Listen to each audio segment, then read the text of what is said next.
Far too long we have stood silent, but no longer. Our time is now. Armed with fury and my Searing Emberblade, I lead the righteous to the future.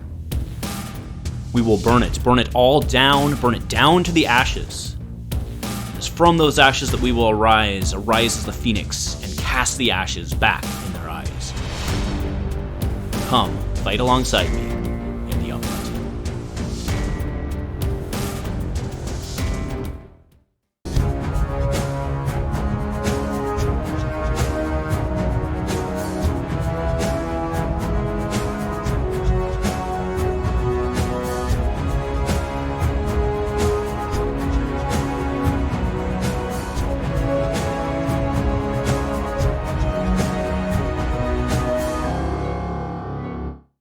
A huge shout out to our channel members for supporting what we do here. If you want to get involved with the channel and the Dice Commando community, please consider joining as a channel member.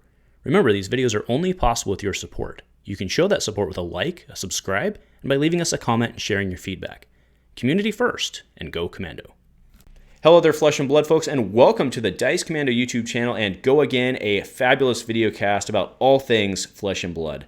I am Andrew with you here as always, and I'm joined today by Joshua the Intern and Swag Dean, both members and leaders in the Dice Commando team. Today we have the absolute honor of spoiling Fi's iconic weapon, Searing Emberblade, from the upcoming set of Flesh and Blood, Uprising. Searing Emberblade is a two-handed weapon restricted to the Ninja class and the Draconic talent. At a somewhat inefficient cost of 2 for 3 attack, Searing Emberblade gains Go Again as long as you control 2 or more Draconic chain links. The iconic weapon of our new Draconic Ninja, Fi, Searing Emberblade reflects the brotherhood nature of the Draconic class. If you team it up with another Draconic attack, it gains Go Again and allows you to continue the onslaught. Being a Draconic chainlink itself, it also helps Fi reduce the cost of returning a Phoenix Flame from the graveyard back to hand. Armed with Fury and his Searing Emberblade, Fi will set the world on fire and lead the charge in the Uprising. So there we have it, folks, the Searing Emberblade, the weapon which serves as a very important part of the overall Draconic Ninja package, or at least it appears to with the Phoenix Flame. Now, we've had spoilers coming at us hard and fast over the last 2 days or so, but I'm just going to toss this over to you guys for first thoughts and impressions. So we'll start with what I want to know first, which is this. I think the question on everyone's mind, this isn't as cost-effective of a weapon as we've been used to in the Ninja class, so do you play this over the Kodachis? Is being Draconic itself necessary to make things happen? Or do you just eschew that path and go with the old reliable blue pitch, stab, stab to start your chain and then rely heavily on the new Rupture mechanic?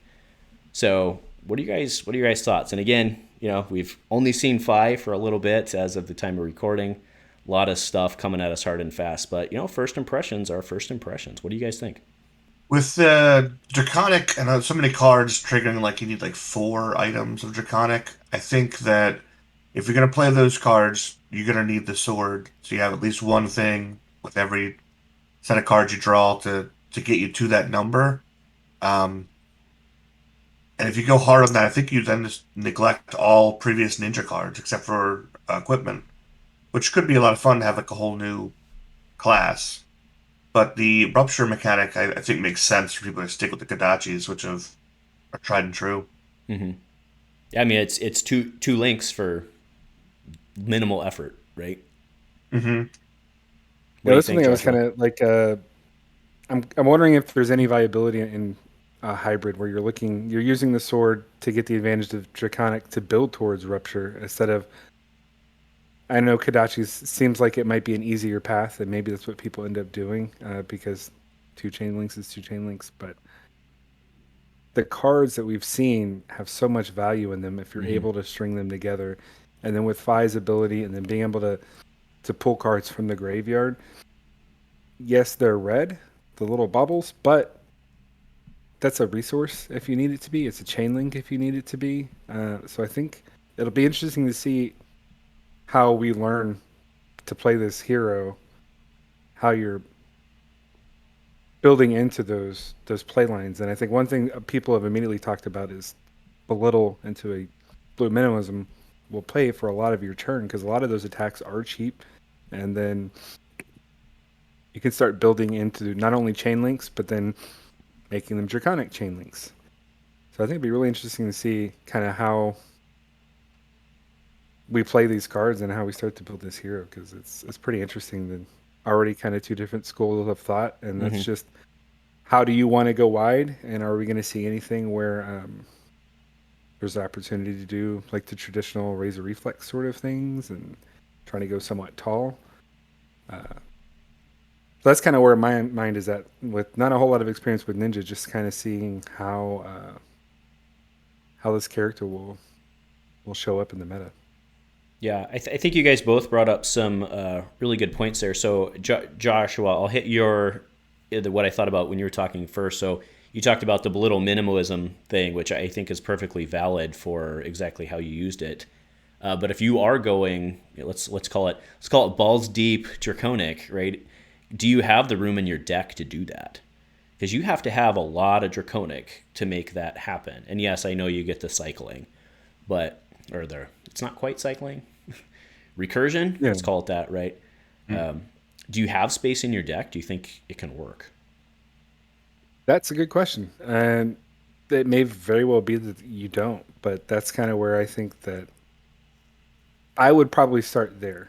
It was be trying to build a belittle into minimalism, because that's my resource card, and since the weapon is a little bit more expensive than we're used to seeing, I mean, it's the same as Tukadachi's as far as cost-wise goes, but it is one less link, so it'll be kind of interesting to find that balance, and seeing how a lot of the other cards interact with Draconic chain links as another reason why I think maybe that's kind of where to go, because there's so much advantage to, like, the Uprising card, the title card for this set. It buffs the weapon too, and we don't see a lot of effects that directly affects weapons like Brandish, outside of Warrior, obviously. Right. Brandish is the only card that comes to mind that has an effect that buffs a weapon, whereas Uprising will buff this Searing Emberblade. Right. And I think that's kind of an interesting mechanic where you could be buffing your little baby attacks, but also getting, you turn a 2 for 3 into a 2 for 4, and its value just goes up. It's increasing your chain links, and you're just kind of building on that stack. Sure. Well, don't forget you've got the dwarf gloves. Well, not in Blitz anymore, but no, I mean, I'm just joking. So I mean, that's, yeah. And I do want to point out though, right? Remember that you need to have Searing Emberblade only has go again if you've played 2 or more Draconics before it. Right, so you still have the card intensivity problem, and that leads directly into what Dean was talking about earlier with, how do you manage all those cards? Are we just back in a no block meta, right? That's actually a good point to clarify. Does it gain go again if Searing Emberblade is the second chain link? So you could proceed it with just one? Oh, that's fair. Actually, you're right. You're right. Actually, that's a good catch. Because it itself is a Draconic chain link, so you are correct, and it doesn't say. I know we're not used to. It doesn't say weapons. Yeah, it doesn't. That's a good point. We're used to some particular weapons that maybe should have been specifically tied to a talent. So this one actually is Draconic. So. I don't ever know what you mean. Oh, nice. All right, well then, next question. I'll throw this one at you, Dean, because it was kind of what you were touching on as well. So. I mean, we already talked a bit about, Draconic or Rupture, and I know you specifically were talking about your hopes and dreams for kind of a go tall ninja. So how does this fit? Like, do you just have to eschew him altogether if you want to do that, or like, does this guy have? I guess that's the question. Does this guy have to go wide, or do you think there are other paths out there?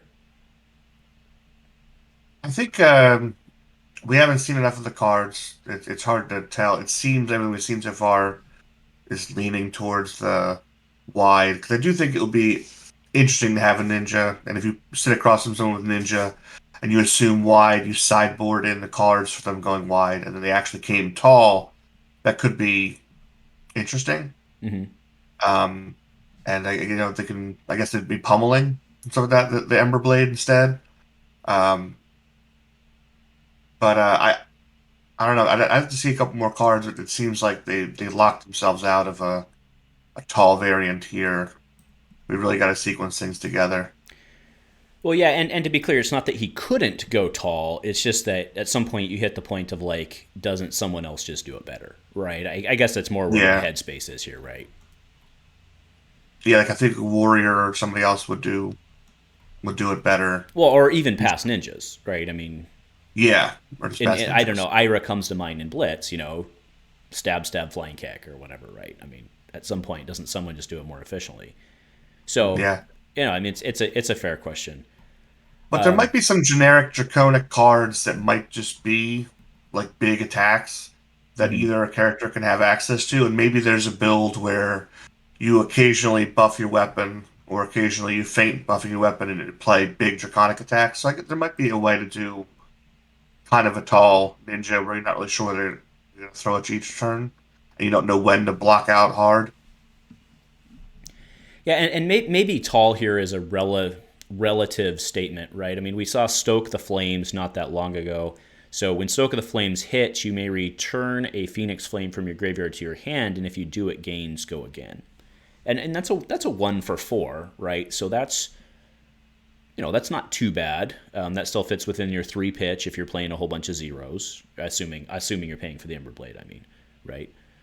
So that's actually one thing that you just mentioned, that card, and I think there's a lot of cards like this that I've noticed for Ninja and even Draconic in general, where it kind of feels like they're playing a hybrid role where they're small attacks, but they have effects that almost act like your non-attack. So you're not breaking the chain to get the effect. It's a 1-for-4, and if it hits, it kind of has this hybrid thing about it to where you're getting effects that you don't normally see from a lot of big attacks. Maybe it'll discard a card. Maybe it'll intimidate. Maybe you'll get something else. But these kind of have a new flavor to them that I actually think is pretty interesting, because you can't afford to do non-attacks if you're trying to chain draconic attacks or even doing rupture. And I think it's actually kind of pretty flavorful to have these kind of little attacks that you have to consider the ramifications for.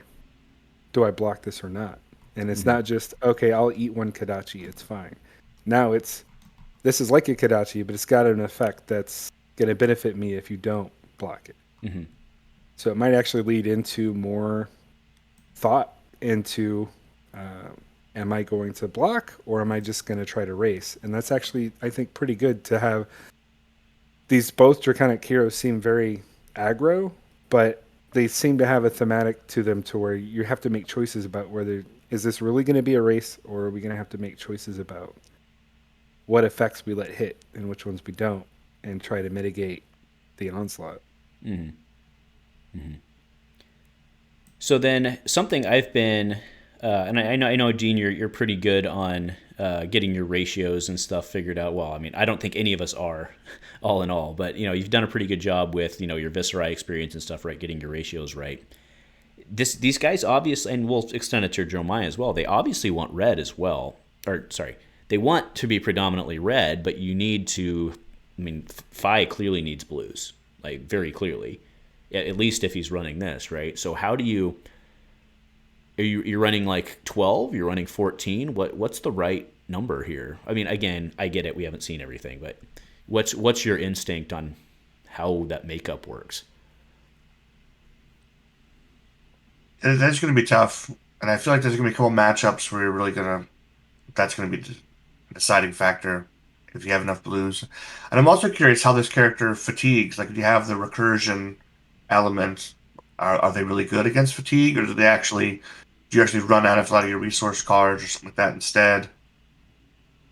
I think probably he fatigues, because you need to play, like, I get what you're saying. You're saying he's putting those ones out there for free, but you need to play the cards to get the ones to put out there, right? Because they don't just come back on their own. So I think probably he doesn't fatigue well, probably. Yeah, it could be. I'm interested to see how he plays into like a fatigue type matchup and his research curve. Yeah, it's definitely going to be red heavy. You're definitely going to need some resources to play. And I wonder how often you get stuck with the Eye of All Reds hand and really struggle to get your combos together. Or you get a blue and 2 1 costs, right? Because, I mean, that's what you're budgeting for here, basically, right? Is paying 2 for the Emberblade and having 1 left over to pay for your big 1 at the end. your Rupture or whatever it may be, if you get a blue and 2 1s, you're still shut down, right? Mm-hmm. Yeah, that's one thing I think. My guess is the Searing Emberblade is going to be if you can, and not like you expect a ninja on Kodachis to be throwing the Kodachis at you every turn. Mm-hmm. Whereas I think the Searing Emberblade, because it is a higher cost, and because you can get stuck with all red hands, is going to be, if you can afford it, you'll throw it into the Chane and it'll benefit you. But you don't pull your blue, then your attacks are going to have more value. Is my guess. I think that's fair, because by and large, I think overall, if you pull a largely red hand, you're probably statistically more chance to have a bunch of zeros. So I think that's a fair argument. I mean, we'll see. You know me, I'm just going to draw a whole bunch of 1 reds, right? But 1 cost reds, but it's all right. And do you think that Ninja will maybe play a few more draw cards than they maybe historically have? Like more than just an ancestral empowerment, like will they try to work in some other cards to draw more? I think Ancestral you play 100%. I mean, I think everybody's been thinking that anyway, so you guys have seen the price go up on that one, right? But what's another thing I'm curious about is one thing I've always liked is Mage Master boots into Tome. And I don't know that Ninja has a great option for foot slots anyways. I mean, I think they have... I can't even remember the name of the card. Breeze Riders. I guess Snapdragons. Well, they have Snappies and Breeze Riders. But I don't know that there's a need for snaps because there's so much to go again in a lot of these attacks anyways. So maybe Mage Masters into a Tome to not only heal, draw 2 extra cards. Maybe he's going to get his Flaming Boots. You never know. He could. Get some Gucci boots. Flaming Gucci boots. There you go. Yeah, no, that's fair. So, Dean, we didn't fully answer your question either, but I kind of forgot what it was. I was trying to guess the pitch on blue, like how many blue cards you want to have, and I think you're right about the 15 probably to start, but yeah, I mean the problem you run into is when you're puking your hand out and pitching your blue.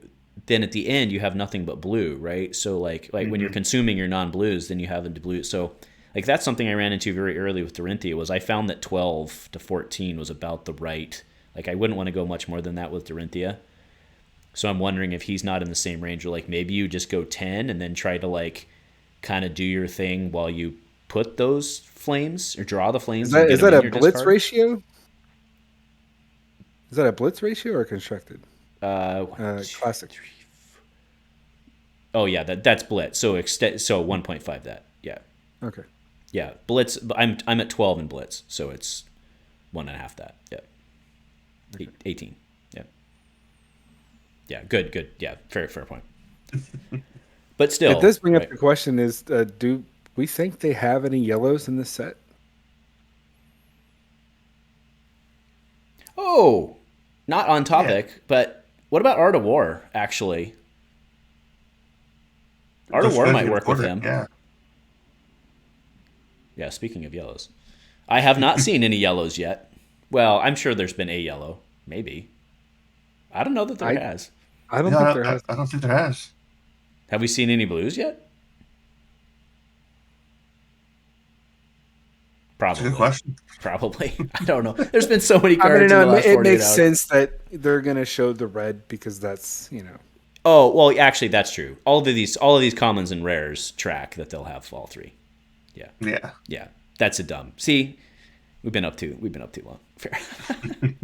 No, that's true. I meant it more as a joke just because, Well, but to your point, right? There's if no specs so that are red yellow, heavy, right? If the reds are so prevalent,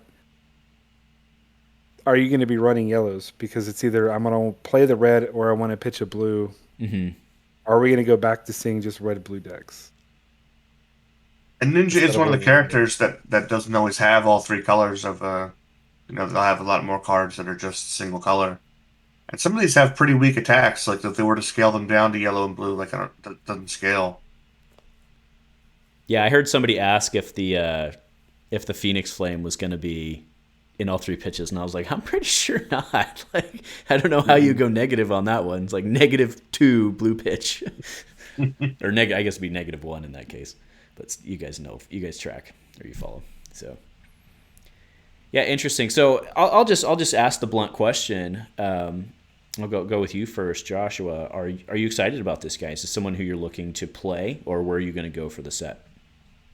What I'm looking towards is Iyslander. I've felt like I've wanted to learn Wizard, and her specifically. I've had a little bit of fun with her in Blitz, and knowing that she was going to be in Constructed, that's where my sights are. So I'm more thinking of how am I going to disrupt this guy? Easily. But the other side of that is Ninja is one of the classes I have the least experience in, so I'll probably be doing a lot of trying to figure this guy out as well. As kind of an aggro deck that I think it'll be a lot of fun. So I will be interested in playing him and seeing what people do, but I'll probably be starting with Iyslander with this set. Okay. How about you, Dean? So I have a lot of reps with Illusionist, and I have a lot of equipment for Illusionist, so like competitively, I'm probably going to lean that way, but I do like that the Ninja and Wizard are two classes I have not as much experience in, and that this is going to kind of force me the same thing like I wanted to learn Alexander and go through that. So this should be a fun set, but like I don't have a mask. I'm still hunting that one, so I do think I'm probably going to slide into Illusionist since I have a lot of those legendaries. Okay. That's fair. Actually, and that brings up another theory question, I suppose, is, if you look at, I'll throw Fi up, right? But if you look at Fi, like, how much depth do we think, and granted, this is the first set he's coming out, it's very clear that, if you bought only this set, you'd probably have enough to play him, right? I mean, because he looks, sure, there's some ninja crossover like we talked about Ancestral and all that, but by and large, it kind of reminds me of Monarch, where you could just buy Monarch and like have enough. Anyway, so to that end, how much depth do we think this guy's going to have, or do we think he's just going to be able to, do you think you're going to be playing him different ways, or does he just have to kind of puke either way? Like whether he's puking for Rupture, whether he's puking for Draconic and all that. Is there any other depth there, or is there anything else? Do you think there's anywhere else we can go? That's a very good question. I don't know that I have an answer. My instinct is probably out of this set. He's probably going to be, because that's one of the advantages to these talented sets is that you don't have to go retroactive. They kind of have a lot of what you would want them to have in the set that they came out in, which is, it speaks to, yes, you could just want to buy Uprising and not go back and look at older sets, because I don't know how many traditional warrior cards that Boltyn ran, or not many. How many, so I don't know what immediately you would want to bring in other than maybe things like Ancestral Empowerment. I think Ancestral and Mask are the obvious ones, right? Yeah. So I think to start, he's probably going to be pretty straightforward. But one thing that'll be interesting is once we get another supplemental set that has talented cards and then new class cards, then I think we'll see a little bit more of that mixing in of the bigger card pool they have access to, but it's not always used. I can see there might be a need for a couple more free go-agains, especially in red. Maybe steal a couple of those from Old Ninja, but I'm hoping that this set will support it well enough that you don't have to use that many of the Old Ninja cards. That does remind me of, I'm actually curious if we'll see a Cheerios Ninja where you don't go Draconic, you're going Rabbles into Ruptures, and getting those kind of Cheerios cheap go again attacks that. Well, I follow what you're saying. I think the Ruptures we've seen all cost. I'm probably wrong on one card, but I think most of them have been a 1-drop, right? Like a 1 for 5 or a 1 for 4 with Rupture, I think. But I follow what you're saying. And then if he can just recycle, if he can get Phoenix Flames to recycle on there, it's icing on the cake, but probably not, right? So. Right. Yeah, because Rupture's just for Chain Link, right? It's 4, and that's why Kodachis are so that's strong. where you could go Kodachi, Rabble, into a Rupture card with 3 resources. Right. 1 blue, only 2 cards out of hand. Yeah, but then you're not a strict Cheerios, right? But we follow what you're saying. Yeah. Yeah. Yeah. So I mean, I guess those are really the 2 paths. But at that point, like, I mean, wouldn't you play 100 wins? Like, wouldn't you go 100 wins and the Soul Bead combo and stuff like that at that point, instead of necessarily, because Ravenous Rabble, if you're gonna be playing the blues, like, that can kind of suck, right? So, right? Yeah. I mean, because if you're gonna top deck, like, I know how you play. Like, if you're gonna top deck something, you're gonna top deck the wrong card. It's just the way it is. So, anyway. All right. Well, parting shots. What do you think about the? Unsolicited. What do you think about the card, Dean? I'm curious to see the 2-handed if it really gets used. Mm-hmm. Edge of Autumn got 0 play. People didn't even theorize and try to make it work. So I'm hoping that there's a little some more support, a little more things that can make this card interesting, and hopefully push the Kodachis away a little bit so we can see something different. Yep, that's fair.